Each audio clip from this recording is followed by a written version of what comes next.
मेरे सभी स्नेही भाई बहनों को, अपने सभी साथियों को नमस्कार, ओम शांति, सत श्री अकाल, जय श्री कृष्णा। जिसको जो पसंद है वो स्वीकार करें। आज फिर मैं आपके सामने एक बहुत ही जादुई संकल्प के साथ में वीडियो में हाजिर हुई हूँ। ज़रूर इसे अपने जीवन में अप्लाई भी करिए तो आपका कल्याण और आपका लाइफ अच्छी हो जाएगी। आपके जीवन में एक सुदृढ़ता और मिठास भी आएगी।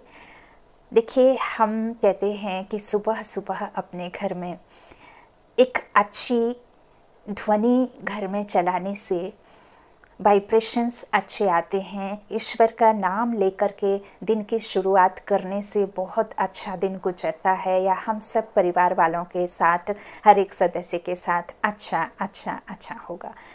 तो यह बात सच है, लेकिन क्या सिर्फ उस ध्वनि को करने से ही सब कुछ ठीक हो जाता है? तो मैं कहूँगी नहीं।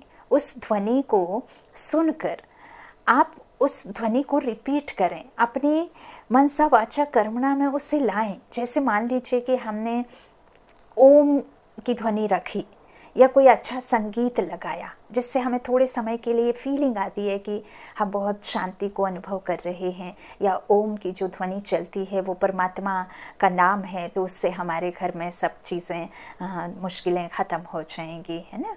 लेकिन आपने उस ध्वनि का मतलब ही नहीं समझा और यूँ ही चल रही है, और आपके मन के संकल्प जो हैं बिल्कुल नेगेटिव, बिल्कुल अपोजिट, बिल्कुल एकदम बैड एनर्जी से फुलफिल हैं, तो वो आपको कतई काम नहीं करेगी, बल्कि असर हो सकता है उल्टा ही पड़े, है ना। तो देखिए, सिर्फ लगा लेने से नहीं, उसका मीनिंग समझना है। जैसे मान लीजिए कि ओम शांति ही है ना, या ओम हम कहते हैं, तो ओम का मतलब होता ही है कि अहम आत्मा, मैं आत्मा शांत स्वरूप हूँ जो यहाँ बैठी हुई हूँ, है ना। तो जब आप खुद को ऐसा अनुभव करेंगे कि मैं आत्मा हूँ और मैं आत्मा का स्वरूप शांत है, और जब मैं इस शरीर में आई तो मैं कर्म में आई, ठीक वैसे ही आपके घर के हर एक परिवार, हर एक सदस्य को ऐसे ही अनुभव करना है कि सामने वाली आत्मा कैसी भी हलचल में रहे, कैसे भी उसके बोल हो, कैसे भी उसका नेचर हो, किसी भी तरीके की उसकी आदतें हो जो आपको तकलीफ देती हों, लेकिन उसे भी आपको उसी शांत स्वरूप दृष्टि से देखना है, और उसी साक्षी दृष्टा से देखना है कि वो भी एक आत्मा है जो उस शरीर में है, और वह भी पुण्य कर्म, अच्छे कर्म वाली आत्मा है, और वह भी एक प्योर आत्मा है, वह भी एक लाइट है, वह भी शरीर को धारण करके वो अपना रोल कर रही है। जब इस तरह के हम संकल्प रखेंगे खुद के प्रति, सामने वाले के प्रति, आसपास वालों के प्रति, तो हमें जो दुख का कारण है वो हल्का लगने लग जाएगा, क्योंकि जो हमें पार्ट मिला वो हमने किया, और जो सामने वाले को पार्ट मिला वो अपना एक्यूरेट पार्ट कर रहा है ना। तो इस तरह से जब आप सोचेंगे, समझेंगे, तो आपको कोई भी बात भारी नहीं लगेगी। अच्छा, जैसे हम कहते हैं कभी भी शुभ शुभ बोलिए, है ना। तो हम जब ईश्वरीय महावाक्य सुनते हैं तो बाबा के इतने बच्चे हैं जो कोई कैसा, कोई अच्छा, कोई बुरा, कोई कुछ कर्म में, कोई कुछ कर्म में, तो सभी परमात्मा के बच्चे हैं। परमात्मा यह बात जानता है, भले इस विश्व में सभी नहीं जानते हैं कि हम शिव बाबा की संतान हैं और हम सोल हैं, है ना। बॉडी कॉन्शियस हैं, सोल कॉन्शियस नहीं है। जिनने ज्ञान प्राप्त किया वो जानते हैं। तो बाबा हमें कभी भी उस तरह से नहीं पुकारते हैं, उस तरह से नहीं बोलते हैं जिसमें हमें बुरा लगे, कितना भी बड़ा हमसे भूल हो जाए, कितना भी बड़ा पाप हो जाए, लेकिन परमात्मा हमसे सदा मीठा मीठा मीठा मीठा कहता रहता है, और वो मीठा मीठा मीठा कह करके हम भी उतने मीठे बन जाते हैं। तो कभी भी हमें खुद के प्रति तो मिठास रखनी ही है, लेकिन हमें हर एक के प्रति मिठास रखनी है। जैसे यदि आपको किसी के अंदर का कोई एक बात अच्छी लगती, मान लीजिए मेरी ही कोई कही हुई आपको बात पसंद आती है,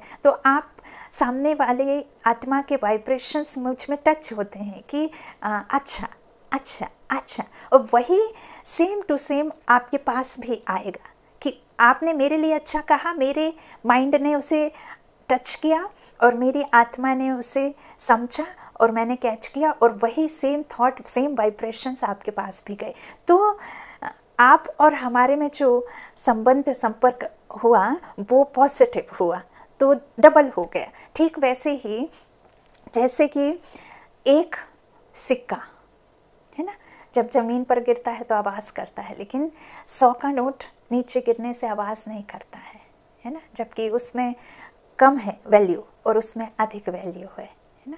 तो इसी तरह से यह भी है कि आपको हर एक के प्रति जब हम इस तरह से शुभ भावना, शुभकामना रखते हैं, तो वो वाइब्रेशन उसके पास जा कर के वो भी आपको वैसे ही वाइब्रेशन लौट आएगा। तो आप के सहयोगी भी बनेंगे और आप उनके सहयोगी होकर उन आत्माओं को भी अपना पक्ष में कर लेंगे। तो ऐसे धीरे धीरे फिर ये जादुई संकल्प काम करते हैं। जैसे कि मान लीजिए आपका अपना बच्चा है, आप उससे बहुत प्यार से देखते हैं, उसकी गलती को माफ़ी करते हैं और उसे डांटते डपटते नहीं हैं, लेकिन पड़ोस में यदि वही सेम गलती कोई बच्चा रिपीट करता है तो आप उसके प्रति भावना अपने बच्चे के जैसे नहीं रखते हैं, है ना। जबकि हर एक बच्चा, चाहे वो कैसा भी हो, अपंग भी हो, काला हो, गोरा हो, कैसा भी हो, लेकिन एक माँ के लिए उसका बच्चा एक दुआ है और बहुत खूबसूरत है। तो वही माँ की दृष्टि से आप हर एक को देखें। तो ऐसे में आपके अंदर जो सोई हुई ममता है, जो सोया हुआ प्रेम है, जो सोया हुआ निस्वार्थ भाव है, वो उस आत्मा के प्रति भी जागेगा। तो ऐसे संकल्पों में शक्ति होती है, क्योंकि जो हम सुनते हैं, जो यहाँ होता है वही यहाँ रहता है। यहाँ कुछ और यहाँ से कुछ, सामने वाले के प्रति कुछ सोचा, अंदर में कुछ रखा है, तो वो काम नहीं करता है ना। तो मनसा वाचा कर्मणा इसे ही कहते हैं कि तीनों में एक सार है ना, एक स्थिति। ऐसा नहीं है कि हम मुख से सामने वाले के लिए खूब मीठा मीठा मीठा मीठा बोल रहे हैं और अंदर में उसके प्रति खूब बदले की भावना या खूब कड़वा कड़वा कड़वा क्रिएट कर रहे हैं, है ना। तो ऐसे में संबंध नहीं सुधरते हैं। और सिर्फ राम की, कृष्ण की या शिव की ओम की ध्वनि रखने से कुछ मुश्किलें हल नहीं होती हैं। कोई घर में पवित्रता नहीं आती है जब तक आप यहाँ से पवित्र नहीं होते और अपने मन को पवित्र नहीं बना लेते, अपने मन की स्थिति का वास्तु ठीक नहीं कर लेते। अच्छा, वीडियो पसंद आई हो तो ज़रूर सुनिए, सुनाइए, और भी आगे बहुत प्यारी प्यारी आप सबके लिए ऐसे ही रचनाएं और ऐसे ही रियल टॉक के साथ में आगे दूसरे वीडियो में फिर हाजिर होंगे। अच्छा, शुक्रिया। सभी स्वस्थ रहिए, अपना ख्याल रखिए, सुरक्षित रहिए और परमात्मा का हाथ पकड़ करके चलते रहिए, तो जीवन यूँ ही सहज होकर के चलता चलेगा। अच्छा, ओम शांति।